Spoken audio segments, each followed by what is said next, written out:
Por que nossa consciência dorme? Olá, boa noite, bem-vindos ao encontro de hoje. Faremos nossa última apresentação sobre o tema do despertar da consciência.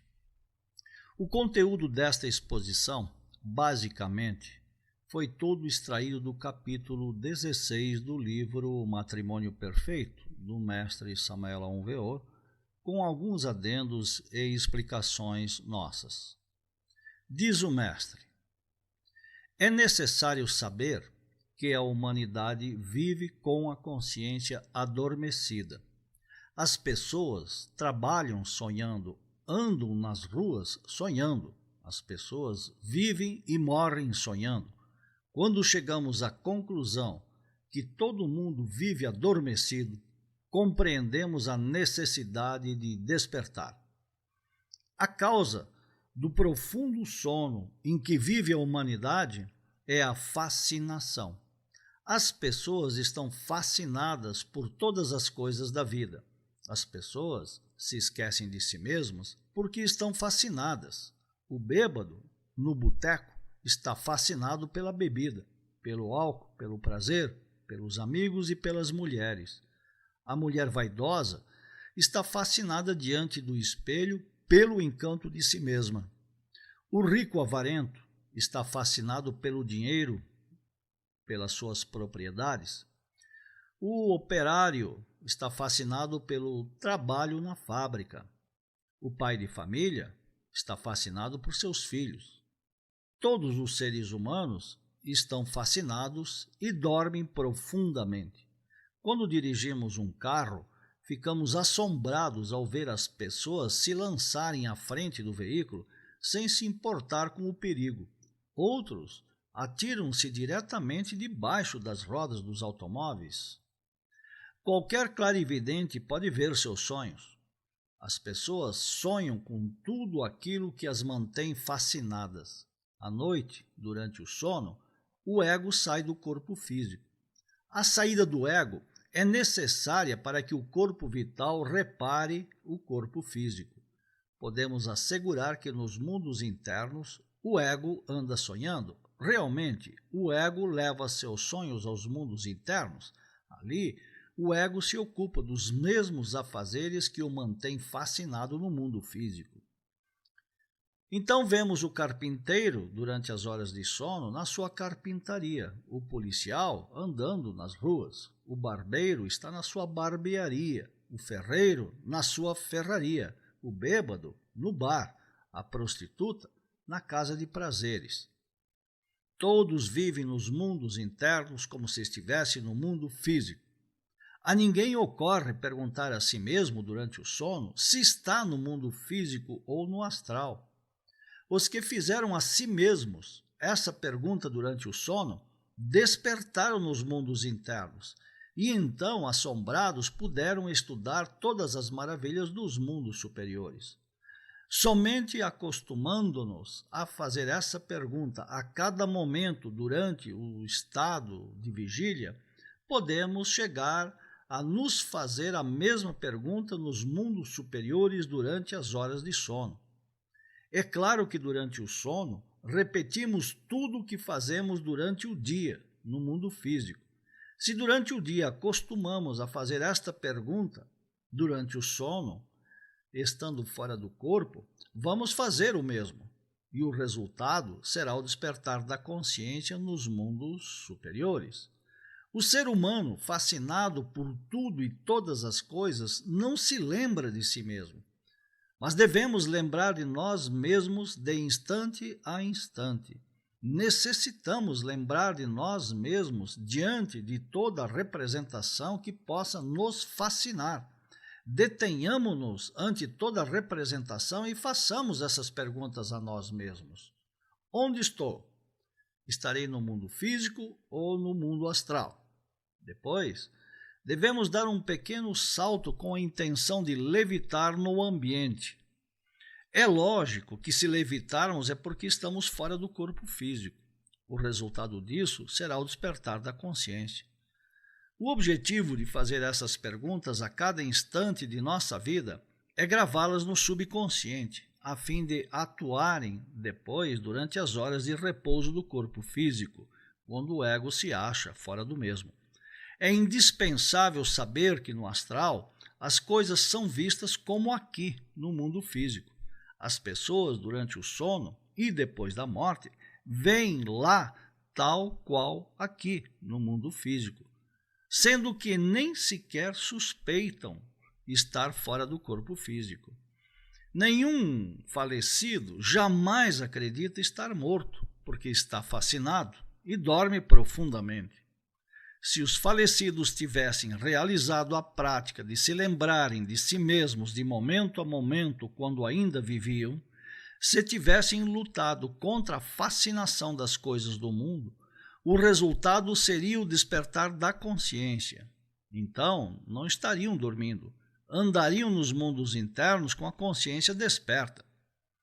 Quem desperta a consciência pode estudar durante as horas do sono todas as maravilhas dos mundos superiores.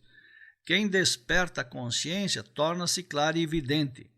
Quem desperta a consciência vive nos mundos superiores como um cidadão do cosmo, totalmente desperto, e passa a conviver com os grandes hierofantes da Loja Branca.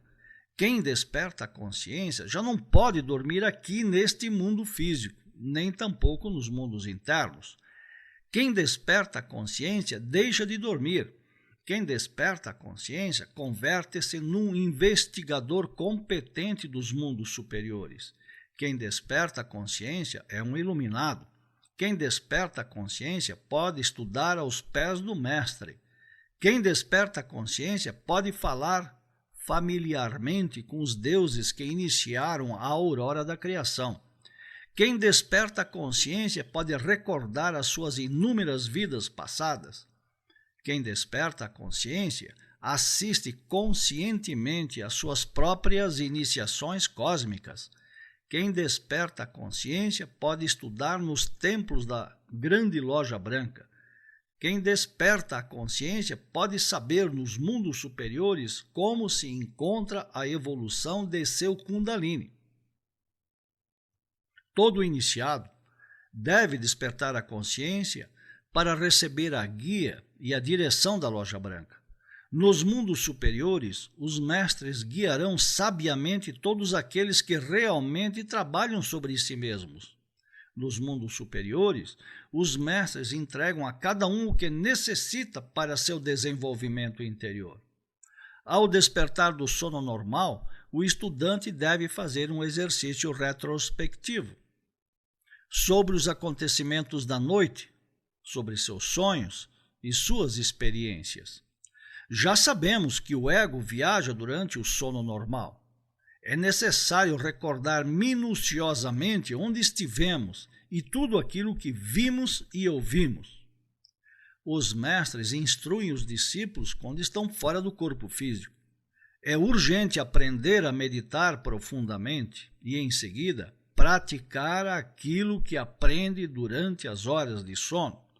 É necessário manter a imobilidade na hora de acordar, porque se nos mexemos, o corpo astral se agita e perdemos então as recordações das experiências da noite.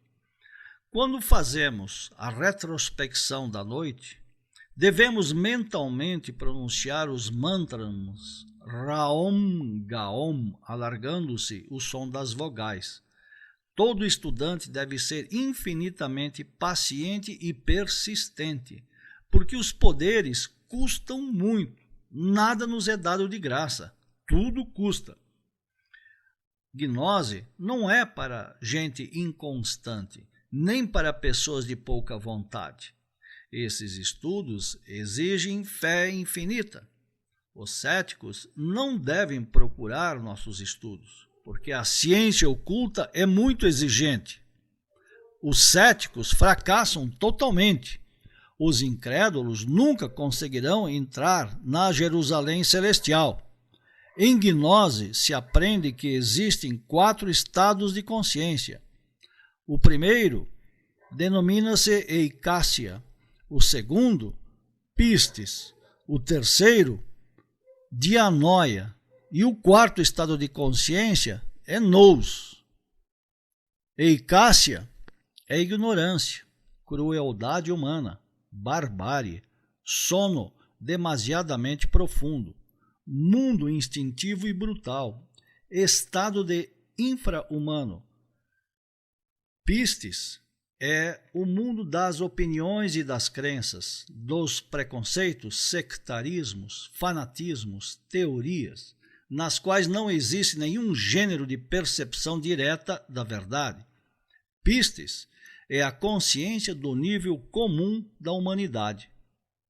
Dianoia é a revisão intelectual de crenças, análises, sintetismo conceitual, consciência cultural e intelectual, pensamento científico.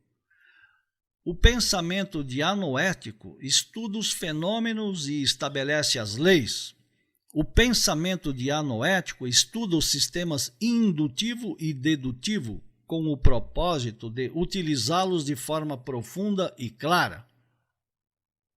Nous é a perfeita consciência desperta. Nous é o estado de Turiya, a perfeita iluminação interior profunda. Nous é a legítima clarividência objetiva. Nous é a intuição. Nous é o mundo dos arquétipos divinos. O pensamento noético é sintético, claro, objetivo, iluminado. A parte mais baixa do homem é irracional e subjetiva e se relaciona com os 5 sentidos ordinários. A parte mais elevada do homem é o mundo da intuição e da consciência objetiva espiritual. No mundo da intuição se desenvolvem os arquétipos de todas as coisas da natureza. Só aqueles que penetraram no mundo da intuição objetiva, só aqueles que alcançaram as alturas solenes do pensamento noético, estão verdadeiramente despertos e iluminados. Nenhum verdadeiro iluminado pode sonhar. O iluminado, aquele que alcançou as alturas do pensamento noético, nunca alardeia e jamais se presume de sábio. É por demais simples e humilde, puro e perfeito. Os autênticos iluminados não são médiuns. Para alcançar a perfeita iluminação, é preciso praticar e depois trabalhar na frágua acesa de Vulcano, a alquimia sexual, durante toda a vida, pois só Kundalini pode elevar-nos ao estado de autêntica iluminação. É urgente saber meditar profundamente e praticar os sublimes ensinamentos gnósticos. Nenhum sonhador, nenhum médium, nenhum desses que entram em escolas de ensinamento oculto pode instantaneamente alcançar o estado de iluminação. Infelizmente, muitos creem que isto é simples e fácil, como comer, respirar, beber, andar. É por isso que vemos muitos alucinados, médiuns e sonhadores se declarando mestres clarividentes ou iluminados. Em todas as escolas, inclusive dentro das fileiras do nosso movimento gnóstico, não faltam esses sujeitos que se dizem clarividentes, sem selo de fato.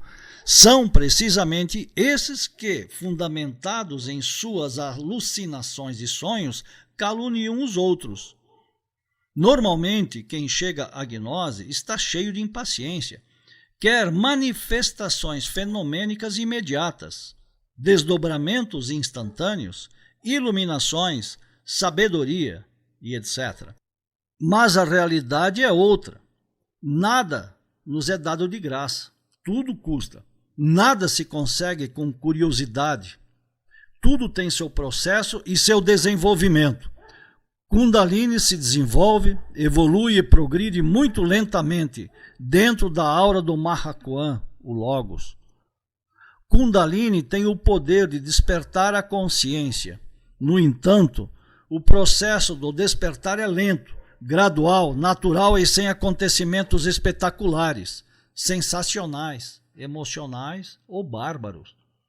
Quando a consciência já estiver totalmente desperta, não é algo sensacional, nem espetacular. Simplesmente é uma realidade tão natural como a de uma árvore que lentamente cresceu e se desenvolveu, sem sobressaltos e sem nada sensacional. Natureza é natureza. O estudante gnóstico no início diz, estou sonhando. Depois exclama, estou em corpo astral, fora do corpo físico. Mais tarde, consegue o samadhi, o êxtase, e penetra nos campos do paraíso. No começo, as manifestações são esporádicas, descontínuas e seguidas de longo tempo de inconsciência. Mais tarde, as asas ígneas nos dão a consciência continuamente desperta, sem interrupções. Portanto, para finalizar, é preciso praticar de forma permanente a autoobservação, fazer meditações e reflexões profundas, não se esquecer de si, não se deixar fascinar por coisa alguma para não se esquecer de si mesmo. As práticas em seu conjunto, somadas com uma conduta reta, aos poucos nos levarão ao despertar. Como foi dito, o despertar se dá aos poucos, imperceptivelmente, como o crescimento de uma planta. É preciso saber e nunca se esquecer que a pressa é a maior inimiga do estudante gnóstico. As coisas se dão quando devem se dar. É preciso trabalhar dia e noite, sem falhar nenhum dia, durante todos os dias de nossa vida.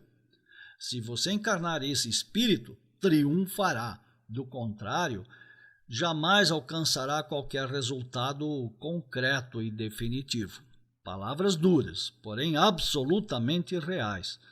Poucos instrutores dentro da gnose dizem isso de forma tão clara e direta. Mas é assim, não tenhamos ilusões. Tudo custa, diz o mestre. E essa é uma dura realidade. Até aqui nossas palavras desta noite. Em 3 minutos, voltamos para responder as perguntas sobre o tema que nos forem apresentadas. Obrigado e já voltamos.